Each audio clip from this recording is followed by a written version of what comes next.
57 passage చూడండి. A rich man went for fishing in a lake. అంటే rich అంటే lake లో ఫిష్ చేయడానికి వెళ్ళాడు. When he was standing on a low bridge.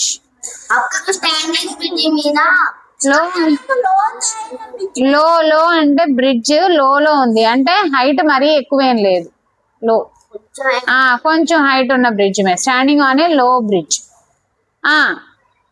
His tin of weight fell into the lake. అంటే tin of weight అంటే ఎర్ర డబ్బా కాదు, ఎర్ర డబ్బా. ఎర్ర అంటే చేపలకి మేత పెడతాంగా, పట్టడానికి ఫిషింగ్ చేయడానికి ఎర్రలు ఉంటాయిగా, ఎర్ర డబ్బాని పెట్టారనమాట. Fell into the lake, lake లో పడిపోయింది. లీనింగ్ అంటే వంగాడు. Over the side of the bridge, ఆ బ్రిడ్జ్ పక్క నుంచి వంగి he try to catch the tin, ఆ టిన్ పట్టుకోవడానికి ట్రై చేశాడు. And pull it out of the lake, lake లో నుంచి బయటికి తీద్దాం. పుల్ అంటే పుష్ అంటే తోయడం, పుల్ అంటే గుర్తు పెట్టుకోండి, పుష్ అంటే తోయడం, పుల్ అంటే లాగడం. పుల్ ఇట్ అవుట్ అంటే బయటికి లాగాలని ట్రై చేశాడు, ఆ బయట డబ్బాని బయటికి లాగాలని ట్రై చేశాడు. As he did so, his car keys fell out of his pocket. అని మనం ట్రై చేస్తుంటే ఏమైంది? Very good. And disappeared in the water. Disappeared అంటే మాయమైపోయింది, వాటర్ లో పడిపోయి మాయమైపోయింది. The man felt annoyed. Annoyed అంటే ఏమని చెప్పాను? Angry, slightly angry. కోపం వచ్చింది, విసుకొచ్చి కోపం వచ్చింది అనమాట. ద మ్యాన్ ఫెల్ట్ అనాయిడ్, కోపం వచ్చింది. He leaned over the bridge to try to see where his keys had gone. Leaned అంటే ఏం చెప్పాను? వంగడం. Leaned over the bridge, a bridge నుంచి వంగాడు. To try to see where his keys had gone.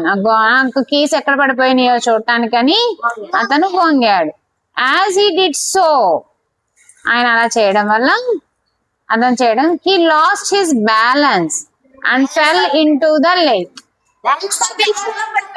Very good. He came out of the lake.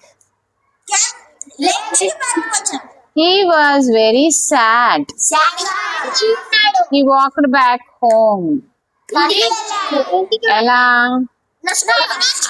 అది కూడా అర్థం కాదు, walked. Okay, now the first question. ఇది 2013 లో ఇచ్చారంట, చాలా సంవత్సరాల క్రితం ఈజీగా ఇచ్చారు. ఇప్పుడు అంత ఈజీగా అయితే ఎవరు, కొంచెం హార్డ్గా ఇస్తారు. The man try to pull out. ఏం ట్రై చేశాడు పుల్ అవుట్ చేయడానికి? Fish weight. The tin of weight అంటే డబ్బా తీయడానికి ట్రై చేశాడు. The man felt annoyed when. Annoyed అంటే ఏమన్నాను? కోపం. ఎప్పుడు కోపంగా ఫీల్ అయ్యాడు? The car keys fell, car keys పడిపోయినప్పుడు కోపం వచ్చింది. How did the man go to the lake? Very good. Man rich man కాబట్టి కార్ కీస్ ఉన్నాయి కాబట్టి ఇన్నే కార్, అక్కడ ఎలా చెప్పపోయినా ఇన్నే కార్ అని మనం అర్థం చేసుకోవాలి. Next, how did the man come back home?